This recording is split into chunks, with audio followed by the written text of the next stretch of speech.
and welcome. My name is Sierra, a coaching professional, and we are here today to talk to you about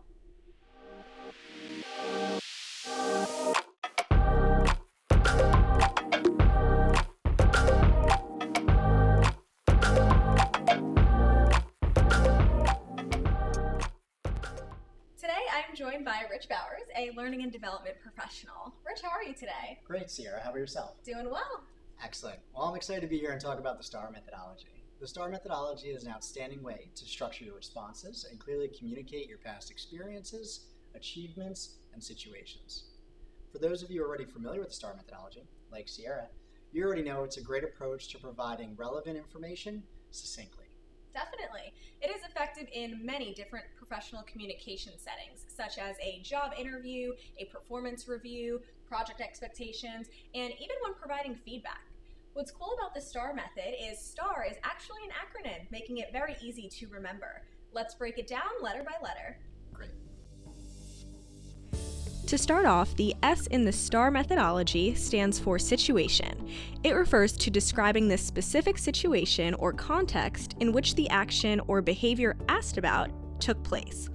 This includes setting the scene, identifying relevant background information, and providing any necessary context for the story or experience being shared.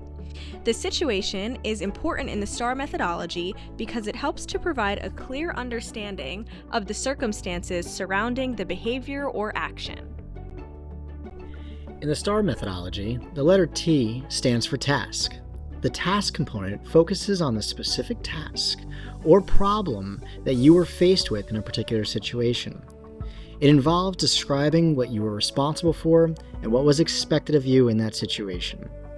This task section should be clear and a concise explanation on which you are working and the challenge or goal that you are trying to achieve. This helps the listener or reader understand the importance and relevance of your response in the given situation. The biggest part of the STAR methodology is the A, which stands for action. This refers to the specific actions or steps taken to achieve a goal or address the situation. When communicating, the action component involves describing the actions you took to resolve a particular situation or achieve a certain outcome. This could include the steps you took to overcome a challenge, the decisions you made, or the strategies you used to achieve success. The action component of the STAR method is important because it helps to demonstrate your ability to take initiative and to follow through on a plan to achieve a specific result. Finally, we're at R, and R stands for results. It refers to the outcome or impact of the situation that is being described in the response. The results component is used to explain the specific, measurable, and meaningful outcomes that were achieved as a result of the actions taken to address the situation. This allows the responder to demonstrate the effectiveness of their actions and the positive impact they had on the situation. By providing clear and specific results, the responder can show how they made a difference and contributed to the overall success of the project or organization. The best way to see the STAR method in action is through the use of a role play. Throughout this role play, take notes when you hear the S, T, A, and R being used. We will have some learners accompanying us to share their observations at the end. Now let's dive into a role play with Rich.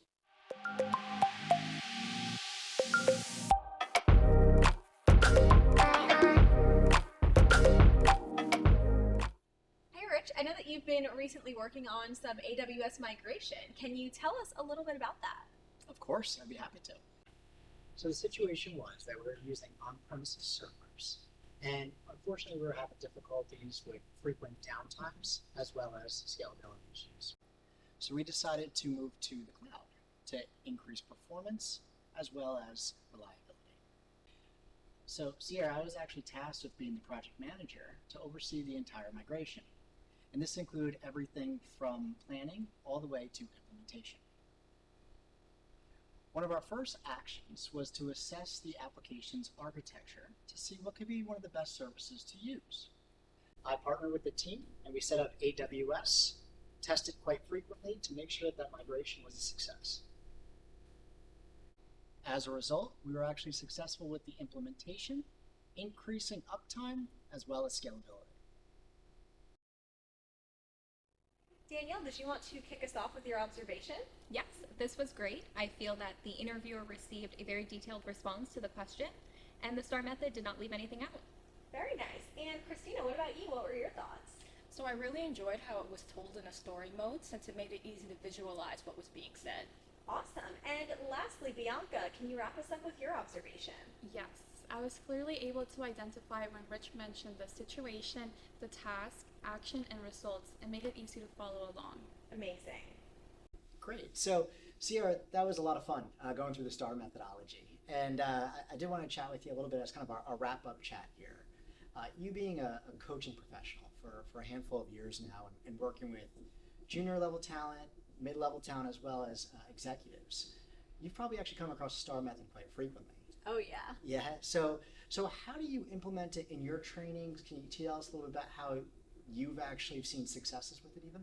Definitely. So the STAR method is so helpful, not only to get the full picture and tell the full story, but the main focus is really with articulation. And it really helps the person who is sharing that story have a clear and succinct story that they are able to tell someone who has no idea about maybe what that project is or what their experience was like.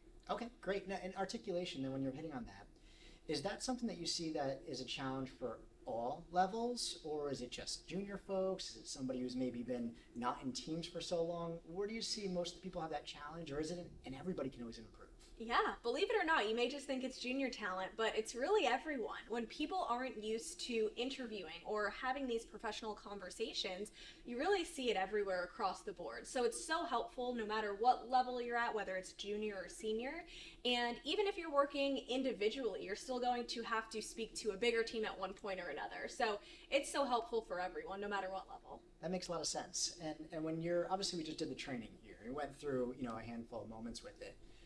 How do you recommend people improve their ability to articulate, specifically in the STAR methodology?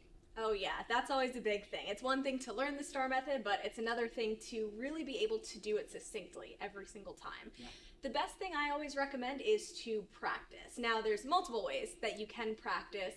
I really like 3 best ways. Okay. The first way, I like to suggest people to write down their answer so they can visualize, breaking that up into the S, T, A, and R. The second way would be to practice with other people and to get feedback, to really see is someone else actually able to understand it off paper. Got it. And then the last way that I always recommend is by recording yourself. You can really hear back the tone of your voice, the clarity, and how succinct your story is, even to yourself.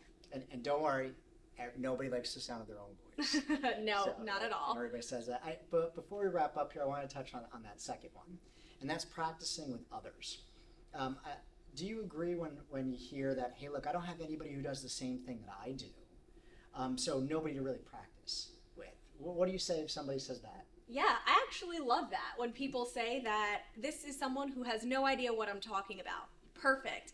You really want to make sure that they are able to understand your story, and that is how you'll know if it is succinct. So I love when you are practicing with someone who is not a subject matter expert, because that is the way to really tell if you are able to clearly describe that story. I love it. I think that's a great place to end it.